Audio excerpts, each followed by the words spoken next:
My presentation is named after a Cards Against Humanity card, if anybody caught on to that, or inspired by. Going after lunch is always tough because you could either be energized by the food you just ate, or you could need that afternoon post-meal nap. So let's hope it's the former, and we'll have some fun talking about words. So this is just an outline of what we're going to cover in this presentation. Now, this is actually a really condensed version of a 3-hour hands-on interactive workshop that I do. So I'm just going to go through some things quickly, but if you have questions about anything, I'm happy to talk to you over email or during the expo. But I just want to try and fit in as many tricks and techniques to make your content more engaging in this 20 minutes. So to start off with, I have a puzzle for you. Does anyone know what the answer to that word puzzle is? You can go ahead and shout it out. Right, yeah, aren't these fun? Did anybody do these in elementary school?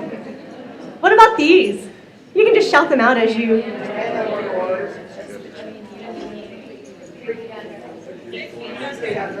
Yeah, great. And then what about these? Yeah, Bob, Mom, or everybody's favorite one when you're 7, Poop. They're all palindromes. So these are just, palindromes can also be whole sentences. So it's really fun to, play with words. So I opened with those quick little word puzzles and word terms to show you that words are fun. Words are your friend. There's all these letters that can form words that can form really great blog posts. But is your content really as sizzling as it could be? I'm going to hopefully teach you some tricks and techniques. Now, maybe your blog posts are really good right now, or you read other people's posts and you say, damn, this is really good content, but maybe you don't know why it's good. So we're going to talk about some techniques that you could use. So, and we're also going to talk a little bit about storytelling, but I'm going to move through this part quickly so we can get to the sizzle section. But what do you think makes a good story? Shout out. A good opening line. A good opening line, great. Twists. What's that? Twists. A twist, yes. M. Night Shyamalan. Characters. Emotion. Conflict. All right, you guys didn't peek ahead at my next slide, did you? So I know everybody here is blogging for a different industry, for a different topic, has their own style and voice and different audiences, but you see this a lot in marketing. We're telling a lot more stories. We're not just sharing straight information. We're adding a storytelling element to what we're writing. So you can think about your blog post as a story, and that might change the structure of it a little bit. So you have characters. A lot of times when we're blogging, we're writing about ourselves from the first person, so we're a character. But maybe we're interviewing somebody else. Maybe we're writing about somebody that we admire. So who are your characters? And then there's all these other elements of story. I'll jump ahead to the inciting incident. So a lot of times, when a movie starts, you're right there in the action. Or when you open up the first page of a novel, you're always in a scene.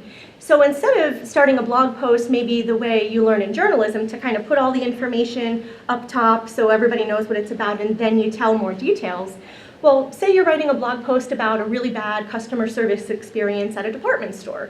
So rather than saying, I had the worst experience ever today at insert your store here, you could say, when I walked in to return this item, the line was snaked around the door and there was only one customer service rep at the desk.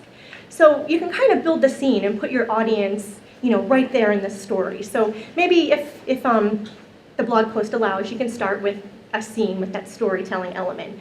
And of course, emotion and calls to action kind of go hand in hand.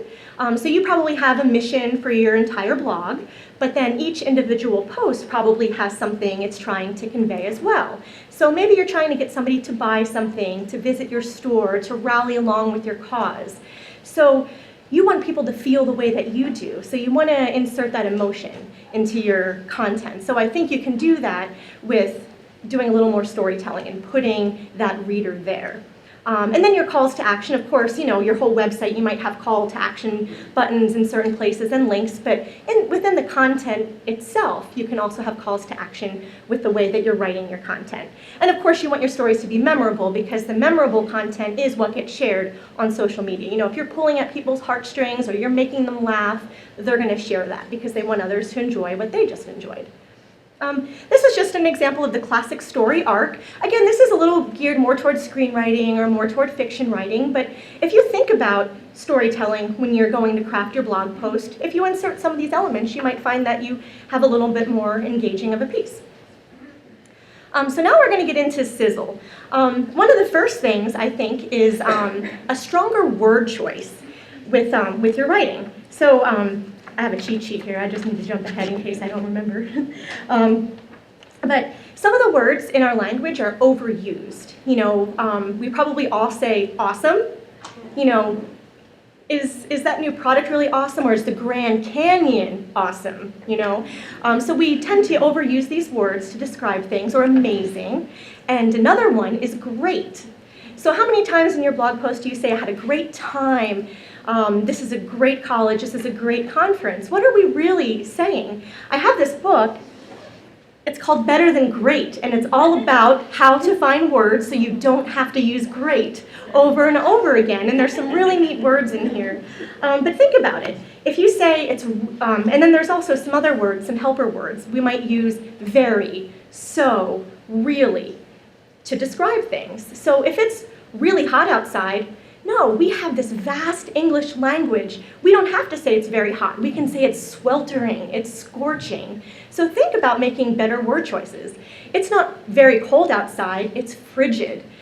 That steak doesn't taste really good. It's chin-drippingly, you know, delicious or something like that. So think of different adjectives that you can use, and this also goes the same for verbs. You know, there might be more powerful verbs that you can use as you're crafting your content. So think about stronger word choice. The thesaurus is your friend, or this little book here that I have, Better Than Great, can also aid you. And then I'm going to go through and give you some examples about active voice, clarity, brevity, wordplay, and I skipped ahead of literary devices because that's an element in its own.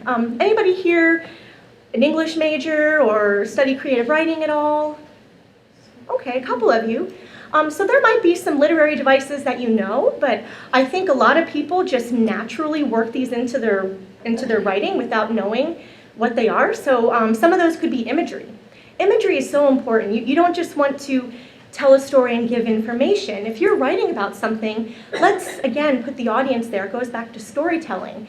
Are there tastes? Are there smells? You know, if you're writing about touring an old factory, what did it smell like? Were there like little skiff marks on the floor? Who made those? You know, what, you know, is there a taste that you get when you go there? So try and work in those imagery details. We talk a lot about what we see and what we hear, but taste, smell, and touch, you know, texture, how did things feel? We don't always write about those. So try and inject some of that into your content.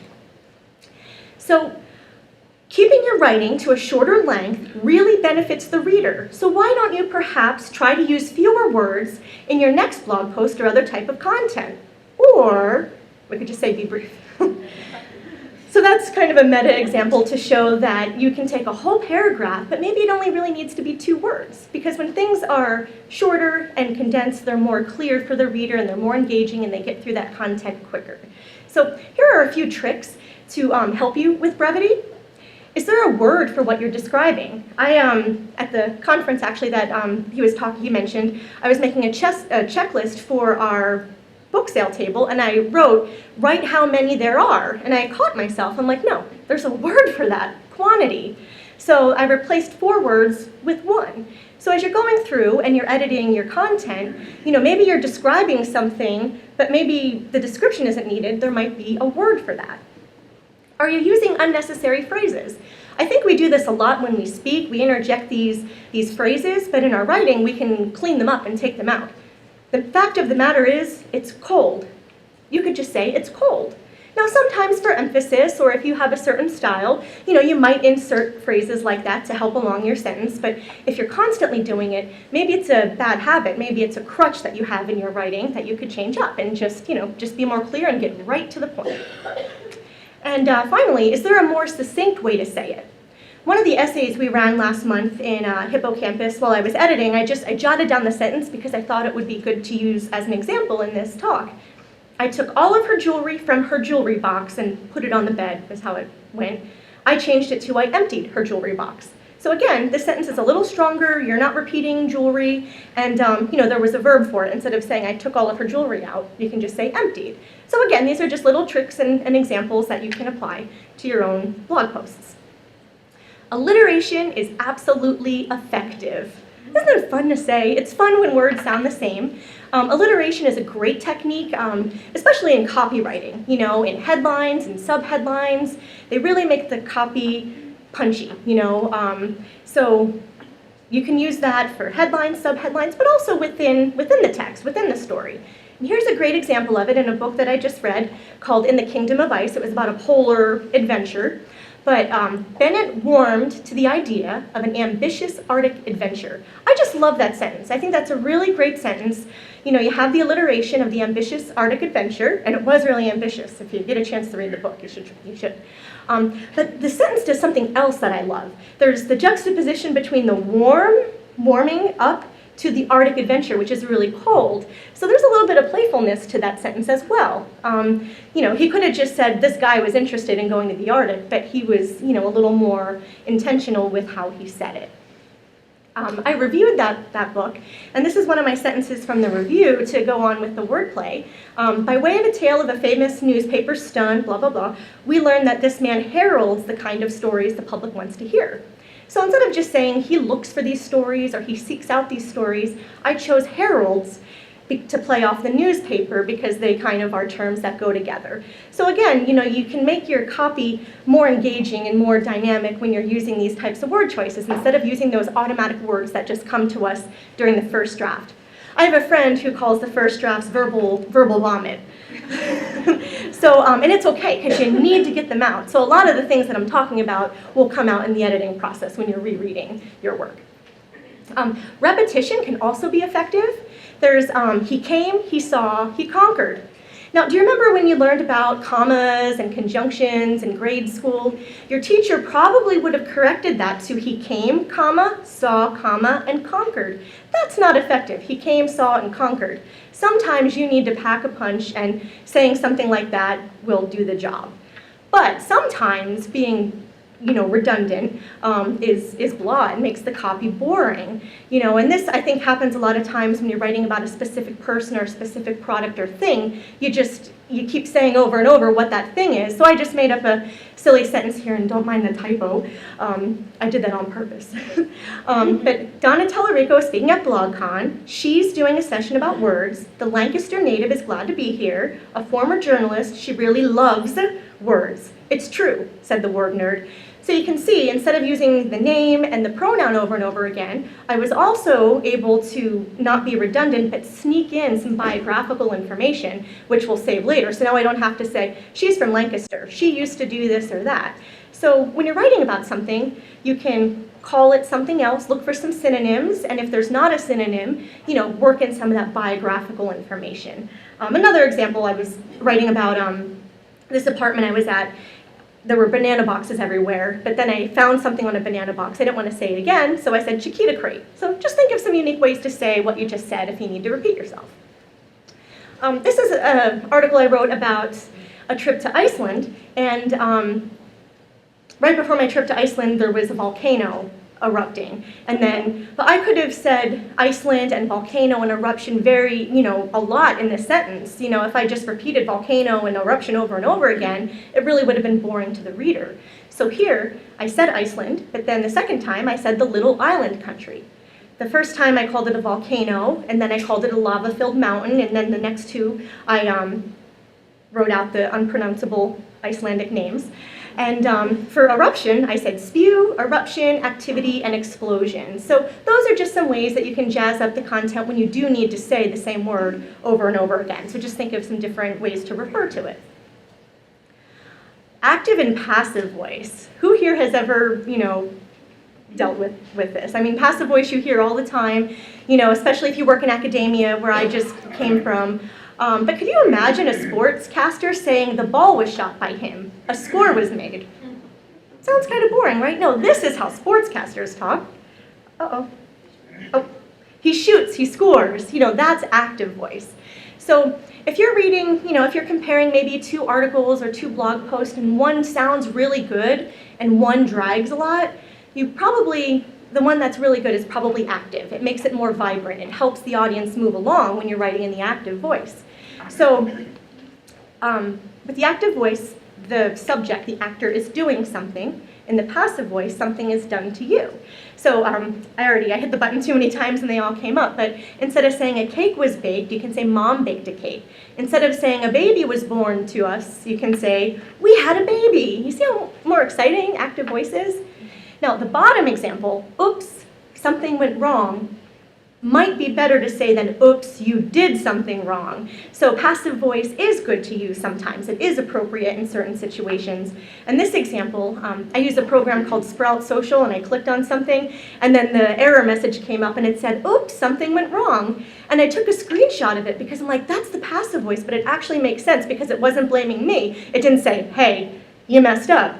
So it's saying something was messed up. So passive voice can be appropriate, but try and change it up a little bit, and you're going to find that your blog post might sing a little bit more if you're writing in the active voice. Finally, we'll talk a little bit about editing, which I'll talk about the process first. So a lot of times, if we're blogging, we might be the only person doing it. We don't have a team of copy editors. We don't have, a boss sometimes that reads over your posts, and you might not even have available friends because your friends might be busy doing their own blogging. So a lot of times you have to self-edit. So what I usually do is I let my draft simmer. So sometimes you might not have a day or a couple days, but at least get up, get out of the room, get away from the desk, go walk the dog or play with the cat, get a cup of coffee, and then come back to it. Because if you just wrote it and then you go all the way back to the top, it's still going to be so fresh in your mind that you might just glaze over those errors. Something else is to read it aloud. You probably have heard that advice before. When you're reading it out loud, you might catch some of that redundant language, you might catch some typos, you might catch some, maybe a sentence is a really run-on sentence, or maybe it sounds too choppy and I can put these sentences together. So reading aloud sometimes brings that to light that you wouldn't see otherwise when you're reading it in your head. Something else I like to do is print out a hard copy. Anybody here still love to edit on paper? Oh, good. Yay. Paper's not going away anytime soon then. Good. I like to print out a copy because, to tell you the truth, I love being on the computer and online, but my eyes just glaze over and I catch things. I didn't put the S at the end of love in a few slides before because I think I didn't print out these slides. So you can literally focus better on paper sometimes because your eyes just aren't going all over the place. But it also helps you get away from the computer and you can sit down and read through your drafts. And if you do have the opportunity, sometimes you could share your work with somebody else. Even if somebody's not an editor or not a writer, they can still read it because readers, they catch typos all the time. I mean, you just have to look at the comments section in any newspaper article to know that. And then there's also two types of editing. There's, proofreading or copy editing as they call it, and then there's actually, the revisions. So the revisions might be working with the structure of the piece, changing things around, maybe adding more information. So that's more of your revision. So you might want to do a revision, a couple rounds of that before you do your proofing, which is really just your copy editing, your line editing, catching things like this. Catching spelling and grammar, those are the key things that you look for when you're editing. But what else aside from that? Something that I want to point out is editing-induced errors. So I put a little thing here, the one where the old sentence rearranging and accidental leave behind of a word. So that happens to me a lot. I'll change around a sentence and then I leave that extra word. That's also where reading aloud can help. Because you'll catch those extra words when sometimes you might just glaze over them because it might just be it and you don't see it.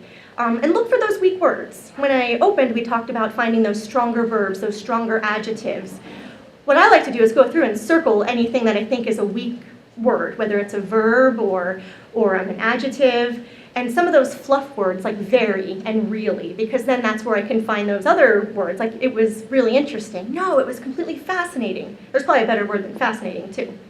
And then check for flow of the piece. Will your audience, how is the pacing of it? Is this good pacing? Is it too short? Is it too long? And then also fact checking. If you're writing about something that's close to your heart and you know it, you're writing about your own business, you probably don't need to fact check as much. But say you've interviewed somebody or you're writing about a product or somebody and you're using, information that person didn't provide. A trick for fact checking is to print it out, or if you're working online, to highlight it, to highlight everything that's a number, whether it's a year, a dollar amount, a quantity, because those are things that could get wrong. Wikipedia might say 872 miles, whereas the official website. Oh, I don't know what that is. It just means the alarm thing. Oh, is that time? It's just time to wake up. It's very musical. It's like a music box. Okay. All right. That was fun. So yeah. The best part of the presentation is always the unplanned one, right? Where you don't even do anything. So to send you off, I'll just talk about some tools. I really encourage you to get reference books because they're fun. I know that you can right-click on a word and you can click on synonyms and it lists some things. But sometimes just having a book and paging through it, like when I look through this book, I see words like gallantly handsome. Now I want to write romance novels, So sometimes the words that you see as you're paging through could inspire writing, even if it's not for that particular blog post. Something else, I open with word games, but they tell us that you can fight off Alzheimer's and dementia by playing word games and brain teasers, and we have that lumosity, that you always hear about. So I suggest word games. If you want to be a better writer and have fun with words, this is a great magazine. It's called Games, Word with Puzzles, and there's anagrams in here and all sorts of wordplay type things, and you'll be surprised how much your writing improves once you just start having some fun with words. And then those are just a couple, I know I'm running out of time here, but those are two books, Austin Kleon, Steal Like an Artist, and he also has one called Show Your Work. They're great inspirational reads if you want to get some of that creative energy back. And Paul Smith, and Austin's books are really small, they're real quick reads. And Paul Smith wrote a great book called Lead with a Story. So if you also work a 9-to-5 in the marketing realm, I really encourage you to read this book because it's more about corporate storytelling. How can stories help you become a better employee or a better manager? How can they help you run your company better? But it also is inspiring to writers too. And then finally, not your usual reading material. So if you are writing in a vertical and all you're doing is reading industry magazines and blogs about that, you're not getting inspiration from anywhere else. So try and find things that are out of your comfort zone to read. And that's it. So I'll be at the expo if you have any questions. Thank you.